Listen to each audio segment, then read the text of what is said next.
Menjalani sebuah hubungan itu emang gak akan selalu mulus. Pasti bakal ada lika-likunya. Dan untuk tetap menjaga komitmen juga, itu bukan suatu hal yang gampang. Banyak orang di luar sana yang cuman di awal doang yang bilangnya siap buat berkomitmen, tapi lama-kelamaan dia lupa juga sama komitmen yang udah dia buat. Ya mulai dari respon orang lain, deket-deket sama orang lain, atau bahkan selingkuh. Dan dalam menjalani sebuah hubungan atau berkomitmen, itu kadang banyak banget hal yang perlu kita ambil keputusan. Mulai dari keputusan untuk tetap bertahan pada suatu pilihan, berjuang dalam sebuah hubungan, dan meninggalkan sesuatu yang tidak layak untuk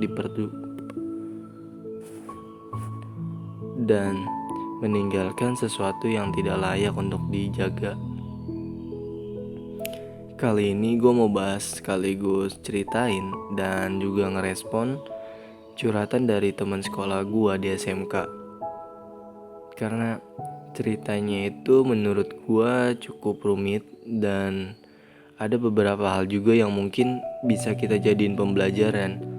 Mulai dari kedewasaan dalam memilih, bertahan dalam sebuah hubungan, dan juga dalam prioritas hidup. Tapi sebelum kita masuk ke pembahasannya, coba deh kalian naik dulu ke kasur kalian, pakai headset kalian atau gedein volume handphone atau laptop kalian. Santai aja, gak usah tegang, karena anggap aja kalau kita ini lagi deketan. Gua ada di sebelah kalian, kita lagi cerita-cerita, kita lagi ngobrol-ngobrol. Ya udah deh, balik lagi sama gua Raka di Ruang Rasa. Kita langsung masuk aja ya ke pembahasannya. Jadi temen gua ini katanya baru mulai suka atau naksir ke cowok ini sekitar pas kelas 7 SMP. Dan sampai kelas 9 SMP itu dia itu cuman suka sama satu cowok. Ya cuman sekedar suka doang katanya sih. Tapi dia gak bisa buat ngedeketin cowok itu karena cowok itu juga cukup terkenal di sekolahnya, dan banyak juga cewek-cewek yang deketin cowok itu. Makanya dia ini merasa insecure, dan akhirnya dia cuma bisa ngeliatin cowok ini tuh dari jauh sambil mendem perasaannya. Ya, dan singkat cerita, sampai akhirnya nih mereka itu lulus, dan temen gue belum tahu kalau misalnya gimana caranya buat ngungkapin perasaan ke cowok itu. Sampai akhirnya di SMK nih, pas temen gue udah masuk SMK, dia sekitar semester 2, akhirnya gak tahu kenapa si cowok ini tuh mulai ngechat temen gue ini. Ya awalnya sih katanya cuman dari komen status, terus lama-kelamaan ya mulai chattingan berkepanjangan. Karena emang temen gue juga masih naksir saat itu. Ya udah, lama-kelamaan akhirnya mereka jadian setelah perhentian yang ketiga tahun. Ya, dan masalahnya ini mulai muncul ketika mereka ini berjalan di 2 bulan hubungannya. Ternyata si cowok ini juga deket sama teman SMP dari teman gua ini. Ya deketnya dalam konotasi yang beda ya. Mungkin bisa kita bilang ini cowok ini tuh selingkuh sama teman SMP teman gua.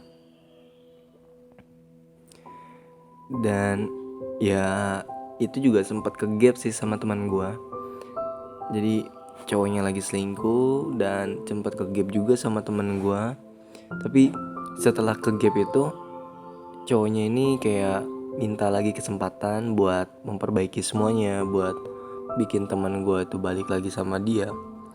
Dan gue juga nggak tahu kenapa teman gue ini malah ngasih kesempatan kedua buat cowok ini, walaupun ibaratnya kasarnya dia ini udah diselingkuhin. Dan kita anggap aja masalah ini selesai. kita masuk ke masalah berikutnya. Dan masalah yang baru ini muncul pas mereka jalan di 7 bulan hubungannya. Nyokap teman gue ini gak suka kalau teman gue ini pacaran. Sampai akhirnya nyokap teman gue ini datang ke sekolah ngelapor ke BK kalau teman gue ini pacaran. Jadi maksudnya ngelapor ke BK itu supaya nanti itu BK bisa nasihatin, bisa ngasih pelajaran gimana supaya si teman gue ini nggak pacaran nantinya gitu. Karena nyokapnya ini mau si anak ini fokus. Dan nyokapnya ini juga sempat ngancam ke teman gue. Ya intinya mah ancaman supaya teman gue ini nggak pacaran. Sampai akhirnya ya teman gue juga mikir dan akhirnya mereka putus. Tapi di satu waktu yang gue juga nggak tahu kenapa alasannya, mereka ini balikan lagi. Nah di sini tuh awalnya baik-baik aja, mereka menjalani hubungan sebagaimana ya orang yang berpacaran pada umumnya. Banyak juga masalah yang mereka hadapi tapi berhasil mereka lewatin semuanya. Mulai katanya dari teror-teror gak jelas dan kepercayaan orang tua, dan juga mulai dari LDR. Sampai akhirnya nih di anniversary yang kedua, masalah baru itu muncul. Ya si cowoknya udah mulai cuek banget, udah mulai dingin banget sama teman gue ini. Ya udah gak seperhatian dulu. Dan gue juga gak tahu kenapa alasannya cowoknya tiba-tiba dingin. Yang jelas teman gue ini selama itu, semenjak anniversary, selalu dapat perlakuan dingin dari si cowok ini. Sampai akhirnya di satu waktu dia ini ngerasa capek banget buat bertahan di hubungan yang kayak gitu. Dia ngerasa kalau dia berjuang sendirian karena si cowoknya semakin hari semakin dingin. Dan ya udah, karena teman gue juga manusia normal yang ada rasa capeknya, jadi dia ini memikirkan hal ini, memikirkan kenapa cowok ini tiba-tiba cuek. Dan juga sampai akhirnya dia itu berpikir kalau ya udahlah, hubungan yang kayak gini udah nggak layak buat dipertahanin. Dan akhirnya teman gue ini memilih untuk memutuskan hubungannya. Ya hasil dari pemikiran panjang. Walaupun sebenarnya katanya teman gue ini masih sayang banget sama cowok itu, tapi dia milih buat mundur karena ngerasa selalu berjuang sendirian. Dan juga teman gue ini mikir katanya dia ini pengen lebih fokus dalam kuliahnya. Dan dia takutnya kalau misalnya dia bertahan di hubungan itu, nanti di tengah-tengah dia lagi kuliah, dia ini malah patah semangat gara-gara si cowoknya ini. Makanya akhirnya dia milih buat putus. Dia mau lebih fokus sama kuliahnya. Dan dia mikir supaya kuliahnya ini gak keganggu sama hubungan yang begitu, karena dia mau ngejar mimpinya dulu. Ya mungkin itu aja sih inti dari cerita teman gue ini yang bisa gue angkat. Dan ada beberapa hal nih yang bisa kita jadiin pembelajaran. Dari yang pertama ini mungkin sebuah komitmen atau bertahan dalam sebuah komitmen. Tapi yang pertama ini komitmen dulu. Komitmen itu kalau misalnya kita udah mulai membangun komitmen dari awal, jangan pernah buat ngerusak komitmen yang udah kita bangun itu. Karena begitu kita menghancurkan komitmen itu sama kayak kepercayaan. Jadi semuanya gak akan balik ke seperti semula lagi. Maupun ibaratnya di suatu waktu itu balikan lagi, tapi gak akan pernah sama lagi kayak awal. Dan juga kalau misalnya dalam sebuah hubungan atau dalam sebuah komitmen, menurut gue selingkuh adalah kesalahan yang gak bisa buat ditolerir lagi. Karena pertama itu tandanya doi itu gak sayang sama kita, gak serius sama komitmen yang kita bangun. Dan juga gak serius, gak bisa kita percaya buat jaga komitmen itu kalau menurut gue ya. Tapi gue nggak tahu misalnya kenapa temen gue ngasih kesempatan kedua buat cowok ini. Tapi yang jelas kalau buat gue, selingkuh ini bukan suatu hal yang bisa ditolerir lagi. Dan juga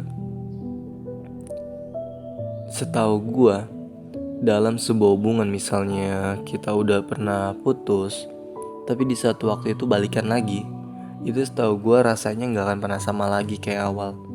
Karena disitu bakal mulai ada rasa canggung, ada rasa kalau misalnya nyamannya itu udah gak kayak awal lagi. Dan juga ya intinya gak akan pernah sama kayak waktu sebelum putus. Terus juga tentang perjuangan. Kadang manusia itu bakal berjuang, ibaratnya berjuang mati-matian buat ngedapetin apa yang dia suka, dia cintai, dan buat mempertahankan itu semuanya. Tapi ya namanya juga manusia, pasti ada rasa kalau kita ini capek. Kita ini capek kalau misalnya ngerasa perjuangan kita itu gak dihargain, atau kita bahkan ngerasa kalau perjuangan kita itu disia-siain. Makanya gue saranin buat kalian yang udah ngerasa kayak begitu, ya lebih baik kalian mundur, tapi bukan nyerah.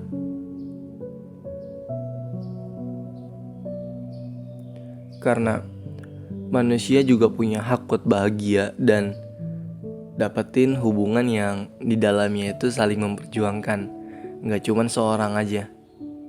Dan yang terakhir ini tentang prioritas. Setiap manusia punya prioritas, tujuan, dan cita-cita hidup. Dan bagi gua, prioritas itu ada 3: keluarga, diri sendiri, dan orang lain.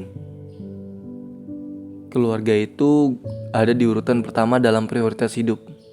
Karena mau gimana pun, keluarga itu adalah hal yang penting dalam hidup kita. Yang kedua yaitu diri sendiri. Kenapa diri sendiri? Karena kita juga punya tujuan hidup, dan untuk sampai ke sana kita harus mulai semuanya dari diri sendiri. Bagaimana cara kita menghargai diri sendiri? Bagaimana cara kita menerima diri sendiri, mencintai diri sendiri, dan membahagiakan diri sendiri. Karena setelah itu kita bisa mengejar impian kita, kita bisa fokus untuk menggapai semua cita-cita kita. Kita bisa meraih kesuksesan dengan standar hidup kita sendiri. Setelah itu kita bisa masuk ke prioritas yang ketiga, orang lain, yaitu pacar maupun pasangan hidup lah. Intinya jangan pernah sampai salah memposisikan prioritas. Mungkin itu aja yang bisa dibahas di podcast kali ini. Semoga ada manfaatnya. Ya sorry banget gue bahas masalah ini, karena menurut gue ya tadi di podcast ini tuh ada beberapa hal penting juga yang bisa kita ambil pembelajaran. Karena juga gue gak tahu mau bahas apa di podcast gue, makanya gue angkat cerita ini. Dan juga mungkin buat kalian yang mau cerita-cerita, mau curhat sama gue, bisa kalian kirim aja ke email gue, atau kalian bisa DM ke Instagram gue juga. Dan mungkin segitu aja buat episode kali ini. Sampai ketemu di episode Ruang Rasa berikutnya. Gua Raka, bye.